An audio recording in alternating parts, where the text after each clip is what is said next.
Hello everyone, welcome to the chem guy. जैसे कि आप सबको पता होगा, हमारा टॉपिक है केमिकल काइनेटिक्स। केमिकल काइनेटिक्स हम लोग देख रहे हैं from the basic to the advance level पे। तो लास्ट लेक्चर में हमने बेसिक देखा था, अब इस लेक्चर में हम लोग देखेंगे कि मॉलिक्युलरिटी क्या होती है, ऑर्डर ऑफ द रिएक्शन क्या होती है। तो सबसे पहले अगर आप इस चैनल पे नए होंगे तो मेरे चैनल को आप कर दीजिए सब्सक्राइब, वीडियो को कर दीजिए लाइक और बेल आइकन को क्लिक कर दीजिए, ये और भी अच्छे से केमिस्ट्री को लाते रहता हूँ। तो सबसे पहले स्टार्ट करते हैं मॉलिक्युलरिटी ऑफ द रिएक्शन से। तो आपको पता होनी चाहिए मॉलिक्युलरिटी ऑफ द रिएक्शन क्या होती है। तो सबसे पहले जानते हैं मॉलिक्युलरिटी। तो इसका डेफिनेशन है the number of reacting species, species में भी एटम्स, मॉलिक्यूल्स और आयंस का हम लोग समावेश करेंगे, which collide simultaneously to bring about a chemical reaction is defined as molecularity of the reaction. तो मॉलिक्युलरिटी का मीनिंग होता है कि कोई भी रिएक्शन में जितने मॉलिक्यूल्स, रिएक्शन में जितने एटम्स और आयंस आपके कोलैबोरेशन करके, कोलाइड करके आपको प्रोडक्ट देंगे, उसको हम लोग कहेंगे मॉलिक्युलरिटी ऑफ द रिएक्शन। ये आपको हमेशा याद रखना चाहिए कि molecularity of the reaction is always a whole number, always ये एक पूर्ण अंक होगा। 1 2 3 4 5 6 कभी भी आपका फ्रैक्शन में नहीं होगा और 0 तो बिल्कुल भी नहीं होगा।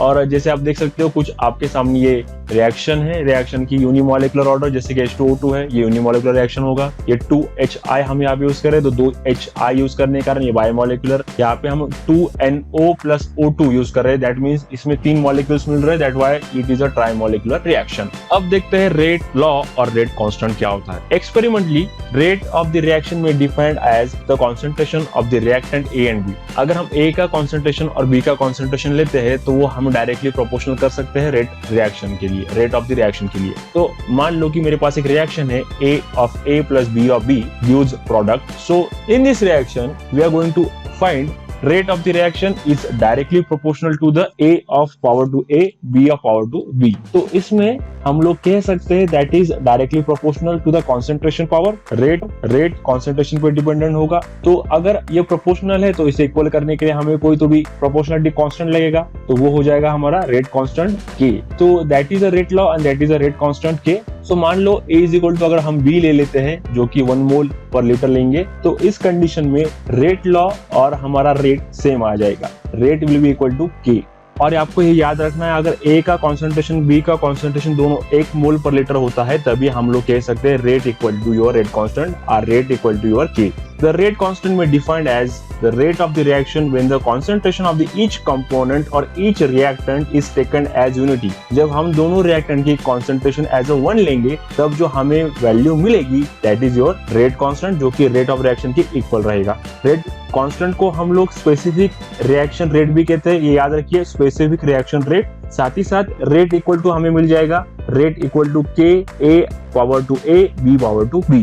कॉन्सेंट्रेशन अब हम लोग अगर सम कर ले, ये पावर स्मॉल a और स्मॉल b जो पावर में टर्म है, अगर हम दोनों को जोड़ दे तो हमें जो टर्म मिलेगी वो मिलेगा ऑर्डर ऑफ द रिएक्शन। और इतना याद रखिए, जो a और b को हम लोग ऐड करने के बाद जो वैल्यू मिलेगी वो रहेगी ऑर्डर ऑफ द रिएक्शन। और order of the reaction not always a whole number, हमेशा होल नंबर रहेगी, इसकी कोई गारंटी नहीं है। ये फ्रैक्शन में भी हो सकती है, 0 भी हो सकती है, या फिर होल नंबर भी हो सकती है। तो इतना आपको याद रखना है, ये मॉलिक्युलरिटी और यहाँ पे ये ऑर्डर का मेन डिफरेंस है। तो अभी हम देखेंगे difference between the molecularity and order of the reaction. इन दोनों में क्या बेसिक डिफरेंस है जो हमें पता होना चाहिए केमिकल काइनेटिक्स में, तो वो आप देखते हैं। Order of the reaction is a sum of the power to which the concentration term are raised in rate law, और जैसे हम लोग बोल सकते हैं नंबर ऑफ रिएक्टिंग स्पेसीज जिनका कॉन्सेंट्रेशन से हम लोग rate of the reaction determine कर सकते हैं। जिसका कॉन्सेंट्रेशन निकाल के हम लोग रेट ऑफ रिएक्शन डिफाइन कर सकते हैं, उसे हम लोग कहेंगे ऑर्डर ऑफ द रिएक्शन। जिसमें हम पावर की यूज करते हैं, पावर का सम करते हैं, कॉन्सेंट्रेशन की पावर का सम करते हैं, एडिशन करते हैं। और मॉलिक्युलरिटी क्या होता है? Molecularity is a total number of reacting species जो कोलाइडिंग करते हैं। कोलाइड करने के बाद में जो प्रोडक्ट फॉर्म करेंगे एलिमेंट्री रिएक्शन में, हम उसे कहेंगे मॉलिक्युलरिटी। मान लो कि 2 मॉलिक्यूल्स अगर एक दूसरे में कोलाइड कर रहे हैं, दोनों सेम होंगे तो दैट इज योर यूनिमॉलिक्यूलर। अगर 2 मॉलिक्यूल अलग टाइप के होंगे that is your biomolecular reaction. तो जैसे कि आप यहाँ पे एग्जांपल देख सकते हो, हमारे पास में एग्जांपल में है 2H2O2, और अगर हम उसे I- के साथ अल्कलाइन मीडियम में रखते हैं तो हमें प्रोडक्ट मिलता है H2O twice plus O2। तो ये रिएक्शन की अगर हम लोग मॉलिक्युलरिटी में बात करें तो यहाँ पे हम 2 H2O2 ले रहे हैं, that means it is your biomolecular reaction. और वही अगर ऑर्डर की बात करें तो ऑर्डर हम स्पेसिफिक टर्म में लिख सकते हैं, rate equal to minus dH2O2 divided by dt is equal to KH2O2 bracket complete I minus bracket complete. तो यहाँ पे अगर हम बात करें तो यहाँ पे हमें जो रिएक्शन का रेट मिल रहा है, तो रेट में हमें दो टर्म्स यूज कर रहे हैं। तो स्पेसिफिकली अगर ये रिएक्शन एक ही टर्म में मतलब कि एक ही स्टेप में हो रही है, ऐसी बिल्कुल भी नहीं है।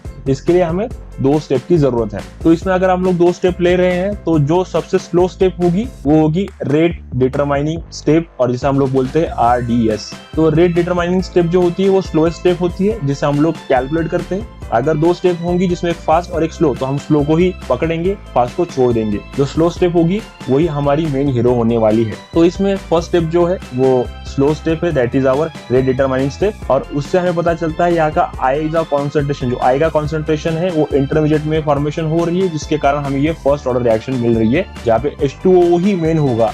I माइनस का कॉन्सेंट्रेशन जो है वो इतना इन्वॉल्व नहीं करता है, because it is your catalyst type reaction. तो I का कॉन्सेंट्रेशन हम उसमें यूज नहीं करेंगे, सिर्फ कॉन्सेंट्रेशन आएगा H2O का, और that is your first order reaction. और अभी हम बात करते हैं मेन डिफरेंस में, डिस्टिंग्विश में। तो डिस्टिंग्विश में अगर हम molecularity versus order of the reaction ले ले तो हमें पता चलेगा मॉलिक्युलरिटी क्या होती है। तो molecularity is the number of reacting species which undergo simultaneously in the elementary और सिंपल रिएक्शन। एलिमेंट्री रिएक्शन में, सिंपल रिएक्शन में जो मॉलिक्यूल्स कोलाइड होकर प्रोडक्ट मिलेगा, जिसे हम लोग कहेंगे मॉलिक्युलरिटी। वही ऑर्डर ऑफ द रिएक्शन क्या होगी, it is a sum of the power of the concentration term. जो रेट लॉ में हम लोगों को सम लेते हैं पावर का, पावर की सम मतलब कि उन दोनों का एडिशन करके जो वैल्यू मिलने वाली है, that is your order of the reaction. तो ये टर्म हमें फ्रैक्शन में भी मिल सकती है, होल टर्म में भी मिल सकती है, या जीरो भी मिल सकती है। सो मॉलिक्युलरिटी का सेकंड टर्म होगा it is always a whole number. ये हमेशा एक पूर्णांक रहेगी, होल नंबर रहेगा। वहीं पे अगर हम लोग बात करें ऑर्डर ऑफ द रिएक्शन में, it can be a whole number और एज वेल एज फ्रैक्शन भी रह सकता है। फ्रैक्शन मतलब कि 1.5, 3.3 भी वैल्यू हो सकती है, या फिर जीरो भी हो सकती है, या फिर होल नंबर भी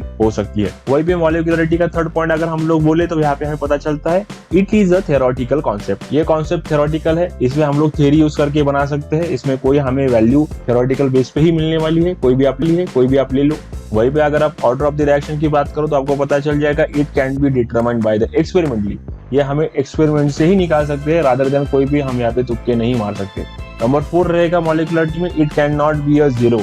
कभी भी आप याद कर लो मॉलिक्युलरिटी जीरो नहीं हो सकती, बिकॉज जीरो मॉलिक्यूल अगर कोलाइड करेंगे तो हमें जीरो ही प्रोडक्ट मिलने वाला है। तो इसमें कोई डाउट नहीं, ये कभी भी जीरो नहीं हो सकता है। अगर हम लोग ऑर्डर ऑफ द रिएक्शन की बात करें तो इट कैन बी जीरो। कभी कभी होता है कि कॉन्सेंट्रेशन पे कोई डिपेंडेंट नहीं होता है, इंडिपेंडेंट रिएक्टेंट रहेगा, तो उस कंडीशन में प्रोडक्ट भी हो सकता है। For example decomposition of N2O5 जैसे टाइप के रिएक्शन में हमें पता चलता है कि it is a zero order reaction.